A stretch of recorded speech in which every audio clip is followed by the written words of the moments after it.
How's it going, everyone? My name's Shane. Welcome back to the Horror Basement. And here are my thoughts on the brand new movie Barbarian from 2022.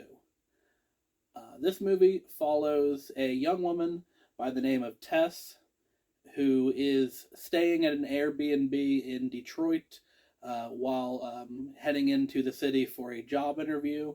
And she gets there and realizes that the Airbnb was somehow double booked and there's already a person staying in there.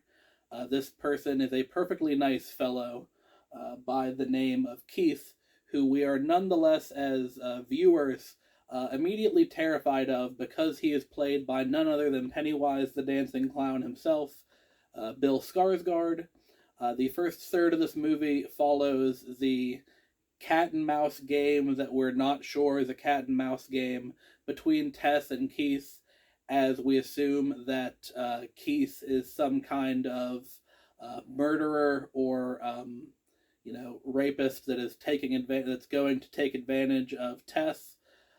But that falls by the wayside when Tess discovers that there is a secret compartment in the basement that leads to a labyrinthine series of tunnels stretching all over the neighborhood, in which both her and Keith are attacked by a large, physically deformed, nude old woman who is referred to in the on the Wikipedia as the mother, who immediately squishes Keith's head like a grape, and then keeps Tess prisoner in this system of tunnels.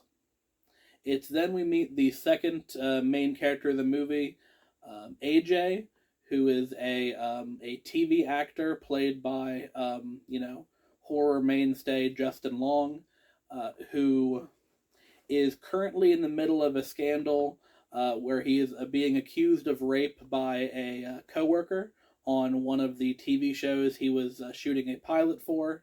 And because of basically getting Me Too'd, he is having to scrounge for money to continue to pay his legal fees and bankroll his lifestyle.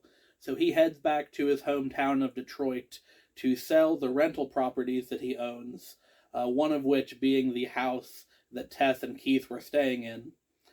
Now, it's implied that there has been like days, if not weeks, between when Tess was initially captured and when AJ stumbles into the same mess. And in this same part of the movie, we learn via flashback that these tunnels were built by a serial killer named Frank, who is played by Richard Brake, who we remember from all of the Rob Zombie movies he was in. So Frank essentially kidnapped women and took them to this dungeon and sexually assaulted them, and then continued to, rape basically their offspring. And it's implied that because of this repeated assault and incest, the descendants of Frank are deformed, which is the reason for the way the mother looks and acts the way she does. So the rest of the movie follows Tess and AJ trying to escape from the mother, while Tess acts like a brave and level-headed heroine, and AJ acts like a backstabbing, cowardly piece of shit the entire time. And of course, the movie ends with AJ getting his just desserts, and Tess then killing the mother so that she can escape finally. The one thing I found I found this movie very entertaining the entire way through. The inclusion of Bill Skarsgård and the initial setup of this movie is very intriguing as kind of a red herring plot in today's society where we're so aware of basically predators online and the idea of getting scammed or like catfished basically into a situation. And then that similar kind of theme being repeated with AJ and the trouble he is in that brings him to the same house. I found that thematically very interesting.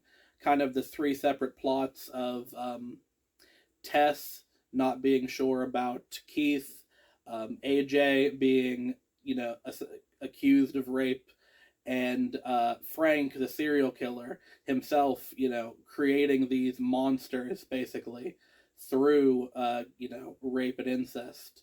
It's very, like, thematically ties in together well, and the movie is intense and disturbing enough to satisfy modern horror audiences without going overboard where it's not accessible to the general public. Like, I think this movie did a very good job of walking the line of being like fucked up without going into like Poughkeepsie Tapes and Megan is Missing territory, which are two very messed up movies that I've covered on the channel here. That's going to be it for today's video, guys. Hope you enjoyed it. If you did, let me know your thoughts in the comments about Barbarian, and let me know what you want to see me review next, and I'll see you all in the next one. Thank you.